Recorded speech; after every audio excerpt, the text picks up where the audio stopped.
السلام عليكم. هتسمع دلوقتي فيديو لابراهيم عيسى انا قفشته من قفاه وهو بيغلط في عمه ابو تريكه. ابراهيم عيسى بيغلط والله زي ما بقول لك كده، بيقول ان ابو تريكه ملوش اي انجازات مع المنتخب، لا في 2006 ولا في 2008 ولا في 2010. كويس، تعال نسمع بس كده. وانا عايز اقدم جزمه عندك وترد عليه بيها، يعني ما تردش عليه برساله، اقدم جزمه، الجزمه اللي انت ناوي ترميها وترد عليه بيها وعلى قفاه. وبعدين يا سيدي بقى تعالى اسمعك سما المصري وهي بتتريق على الزمالك. ما هو دلوقتي بقى اللي يسوى واللي ما يسواش بيتريق على الزمالك. وبعدين بقى فيديو جميل خالص للكابتن محمد حلمي مدرب الزمالك السابق والنجم الزملكاوي الشهير، بيقول انه لما كان مدرب للزمالك شيكابالا تهرب من مباراة للنادي الاهلي. طبعا انت مش مصدق. طب تعالى بقى نسمع كده واحدة واحدة وارجع لي كده بقى، بس بعد ما تصلي على النبي عليه الصلاة والسلام. ابو تريكة يعني لاعب يحب جمهور الاهلي جدا لانه اعطى للاهلي الكثير، انما بالنسبه لي انا حتى للمنتخب المصري، حتى لما بيتكلموا في 2006 محمد ابو تريكة لا هو احسن لاعب في البطوله ولا هو هداف البطوله، في 2008 لا هو احسن لاعب في البطوله ولا هو هداف البطوله، في 2010 ما كانش في البطوله اصلا، في 2010 في تصفيات كاس العالم ما وصلناش معاه كاس العالم وكان موجود في هزيمتنا 6-1. مش عارف حضوره في المنتخب المصري بناء على ايه بيقولوا انه حاجه، ولا هو اكثر لاعبين تهديفا ولا اكثر لاعبين صناعه ولا اكثر لاعبين لاعبا ولا اي حاجه. في الاهلي بقى جمهور الاهلي يحتفي بيه كما يحتفي بيه الاخوان تماما، ويجعلوه بقى صنما او تمثالا، دي قصتهم. لأن بالنسبه لي انا هو دوره كلاعب في منتخب مصر يعني دور محدود للغايه.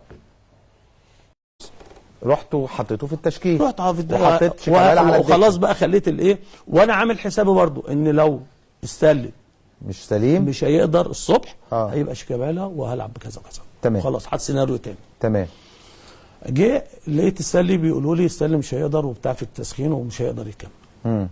شيكابالا كان واقف مع مصطفى فتحي مع جنش في الملعب والكاميرات والناس موجوده. جيت بالراحه بينه وبينه قلت له يا شيكا الوضع ستانلي مش هيقدر يلعب، فجهز نفسك عشان ممكن انت تبتدي. فجئت برد غريب جدا جدا جدا، انا اول مره اشوفه. وانا كلاعب كوره بقى وكابتن نادي الزمالك قبل كده، لما كان اي ظرف يحصل او اي مشاكل تحصل مع المدير الفني او مع النادي نفسه ويجي يطلب مني حاجه اقول امين، لازم اقول امين، لازم اقول طيب. وبعد كده نبقى نتكلم عليه. علي بقى شيكابالا قال لي ما يلعب ولا ما يلعبش، انا مالي يا كابتن، بنفس اللفظ. قال لك كده؟ فانا ما ينفعش ان انا اعمل. قال لك ما يلعب او ما يلعب؟ لا ما يلعب ولا انا بقول له مش هيقدر يلعب. فجهز نفسك. قال لي ما يلعب ولا ما يلعبش، انا مالي. يعني ما كانش عايز يلعب؟ قال لي انا مالي ازاي بس يعني؟ انت غيرت التغيير الثالث يا كابتن. ما انا التغيير الثالث مين اللي ما مين بره موجودين؟ ما انا ما هو التغيير الثالث احنا لكن هو رفض انه يبتدي يعني؟ احنا ماسكين النادي الاهلي الشوط الثاني، احنا وبكل فرصه بتروح انا اقول مش هيجي جواه. رفض انه يلعب؟ رفض انه يلعب. طيب تعالى يا كابتن، لان برضو انت ما ردتش على الموضوع ده، كان حاجه غريبه جدا والناس استاءت منها، لان كان ساعتها اعتقد ان شيكابالا لما اتكلم هو ابراهيم صلاح كان في وجود رئيس النادي، اعتقد هو اللي اداهم تليفون. انا ما حضرتش بصراحه المحادثه دي للاسف، وما كنتش موجود. اتضايقت من شوبير؟ اكيد اتضايقت، اكيد طبعا. طب تعال نسمعها كده ونرجع تاني. والله انا اول مره. نهار اسود وبنجيب، اهرب على فين؟ اهرب على فين؟ اهرب من تحت عقب الباب، مش هيجي على مقاسي. يا نهار اسود ومنيل. تعال هديك ايجار السنه كله، تعال يا راجل يا محاسن حبيبي. اعمل ايه؟ في مثلا عندنا بيقول ان طلعت العيبه من اهل العيبه ما تبقاش عيبه. طبعا الكلام اللي قاله ده ابراهيم عيسى هو طبعا معروف ان هو زملكاوي، وانا بتكلمه على صفته مشجع زملكاوي، ماليش اي علاقه بحاجه تانية. طبعا الكلام ده ما يقولوش الا واحد زملكاوي متحنط تحنيطه تمام التمام، لان القاسي والداني والزملكاويه الفاهمين عارفين مكانه ابو تريكة عند الناس كلها مش عند الاهلاويه بس، وعارفين دور ابو تريكة مع منتخب مصر وانجازاته واهدافه المؤثره مع الاهلي ومع منتخب مصر. طبعا مش هرد عليك واقول لك ان ابو تريكة هو كان صاحب ضربه الجزاء الاخيره اللي فزنا بها على كوت ديفوار في النهائي. ومش هقول لك كمان ان هو كان صاحب هدف الفوز على الكاميرون في نهائي 2008، وهو طبعا صاحب الاداء الراقي اللي كان مع مصر في مباراة البرازيل في كاس العالم للقارات اللي العالم كله كان بيتحدث عنه، بيتحدث عن ابو تريكة.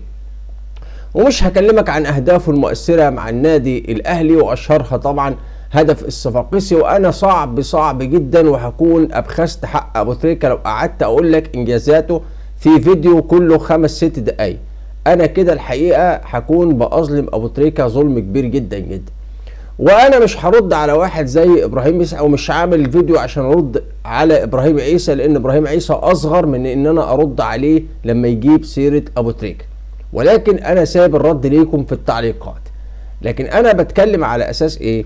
بتكلم على اساس ان احنا بقينا في زمن كل واحد عايز ينشهر يقوم رايح لشخص محترم لانجازات ويبدأ يخبط فيه زي ما بقول لك كده. فابراهيم عيسى لو كان حد بيسمعه في برنامجه اللي بيتكلم فيه على اي حاجة في اي حتة 3-4 تنفار، فهو بيقول الكلمتين دول عشان يبدأ يعمل ترند والناس تبص له. لكن انا اتحداك ان كان حد بيجيب سيرته خالص ولا حد بيتفرج له على اي حاجة. يمكن هو كمان اصبح ملوش شعبية ولا قنوات بتجيبه، لان اصبحت ملوش جاذبية ولا ليه مشاهدات كتيرة. اوعى تفتكر ان القنوات اللي ابعدته عشان ليه اراء شاذة او حاجة، لا، ابعدته لان ما عادش حد بيهتم بيه ولا بيتفرج عليه. عشان كده القناة المجهولة دي جابته، وبالتالي حب يقول اي كلمتين ترند فبدأ يخبط في عمه ابو تريكة. طيب ده بالنسبة للهلفوت ابراهيم عيسى.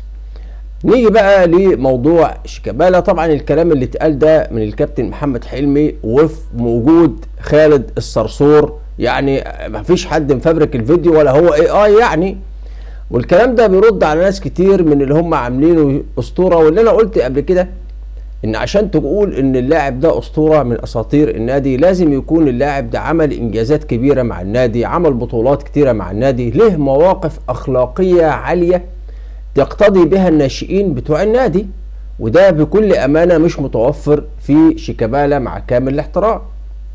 لا النقطة الأولانية اللي هي نقطة الإنجازات الكبيرة سواء مع نادي الزمالك أو منتخب مصر مش موجودة. حتى هو نفسه اعترف مع إبراهيم فايق وقال أنا كان نفسي آخد دوري الأبطال مع الزمالك مثلا، يعني ده هو دوري أبطال أفريقيا، والراجل ما أخدش دوري أبطال أفريقيا في عهد الزمالك، في عهد وجود شيكابالا. شوف كام بطولة أفريقية أخدها، ما فيش إلا الكونفدرالية اللي سرق فيها اللي أحمد سليمان جري بها في الكاس وجابوه من قفاه وكانوا مش مصدقين نفسهم. ديت البطولة يمكن اللي انا اتذكرها من البطولات الافريقية اللي اخدها شيكابالا مع الزمالك. اما من ناحية المستوى الاخلاقي، وانا مش بعايب على الاخلاق، انا بقول ان تصرفاته في الملعب ما تكونش ابدا تصرفات تعتبر قدوة لاي ناشئ من ناشئي الزمالك، وتلميحاته للجماهير وهجومه على الكابتن حسن شحاتة وهنعدد كتير خالص. كل الكلام ده ما ينفعش يكون لاعب تقدر انت تعتبره اسطورة من اساطير النادي. وطبعا اشوفكم على خير. بعد شوية هيبدأ ماتش الاهلي ووادي دجلة.